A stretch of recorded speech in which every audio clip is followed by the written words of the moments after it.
And then the worst snake of all is malevolence. And I think that's technically correct, because one of the things that you view, for example, when you're looking at post-traumatic stress disorder, is that it's almost always the case that someone who suffers from post-traumatic stress disorder, which you might think of as a real life reincarnation of the fall, is that people encounter something malevolent and it breaks them, because it's the worst thing to understand. It's like suffering is one thing, man, that's bad enough. Vulnerability and suffering, that's bad enough. But to encounter someone who wishes that upon you and will work to bring it about, that's a whole different category of horrible. Especially when it also reflects something back to you about yourself. Because if someone else can do that to you, and they're human, that means that you partake of the same essence.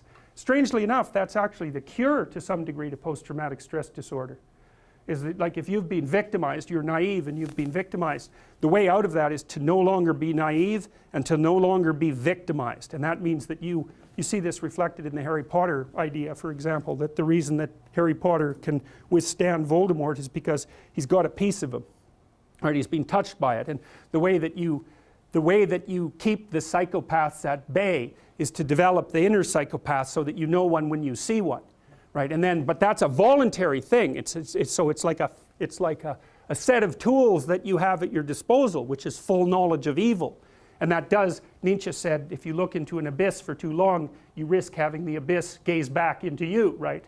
The idea is that if you look at something monstrous, you have a tendency to turn into a monster. And people are often very afraid of looking at monstrous things exactly for that reason. And then the question is, well, should you turn into a monster? And the answer to that is, yes, you should. But you should do it voluntarily and not accidentally. And you should do it with the good in mind rather than falling prey to it by possession, essentially, because that's the alternative. Now, how does it possess you? That's easy. Your suffering makes you bitter. Your bitterness makes you resentful. Your resentment makes you vengeful. And once you're on that road, you go down that a little bit farther, man. Well, you end up fantasizing in your basement about shooting up the local high school and then killing yourself, right? Because that's sort of the ultimate end of that line of pathological reasoning. Being should be eradicated because of its intrinsic evil, and I'm exactly the person to do it, and I'll cap it off with an indication of my own lack of worth just to hammer the point home, right? And if I can garner a little posthumous fame along the way, well, that'll satisfy my primordial primate dominance hierarchy imaginings too, at least in fantasy. So, you know, it's the full package if you want to go down that route. And of course, people don't like to think about that sort of thing, and it's no bloody wonder. But without the capability for mayhem, you're a potential victim to mayhem. So you need your sword. It should be sheathed, but you need to have it. And it's very frequently the case. If you treat someone with post-traumatic stress disorder, there's two things you have to do. You have to help them develop a very articulated philosophy of evil, because otherwise their brain bothers them over and over and over. Why were you so naive? How did you become victimized? Why were you such a sucker? These are good questions. You don't want to have that happen to you again. You don't want to be exploited twice. Okay, so your eyes have to open up. We know the price of that from the Egyptian myth, right? You come into contact with Seth. What happens? Even if you're a god, you lose an eye.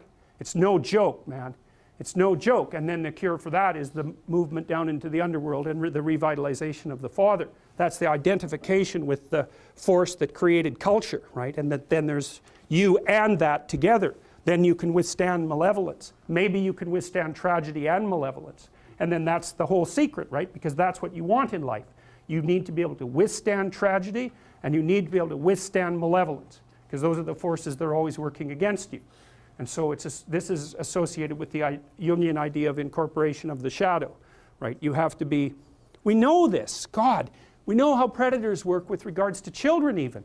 If you're a pedophilic predator and you're looking at a landscape of children, the child that you're going to go after is the one that's timid and won't fight back. You pick your victim. And predatory people in general are exactly like that, man. Because they're predators. They're not going to attack someone who's going to fight back. In fact, the issue is likely not to even come up. They're going to be looking for someone, one way or another, that cannot conceptualize what they are. And then, perfect. It's an open season, man. It's open season. And so if you're treating someone with post-traumatic stress disorder, first they need an introduction to the philosophy of malevolence, and second they have to learn to become dangerous, because that's the only way out. What's the alternative? They get these recurrent thoughts about their vulnerability in the face of malevolence and their own naivety, because by definition, if someone psychopathic has exploited you, you're too naive. It's a definitional issue. You can say, well, that's no fault of mine. How the hell could I be prepared? Fair enough, man. A perfectly reasonable objection. Doesn't solve your problem. Because it's an eternal problem.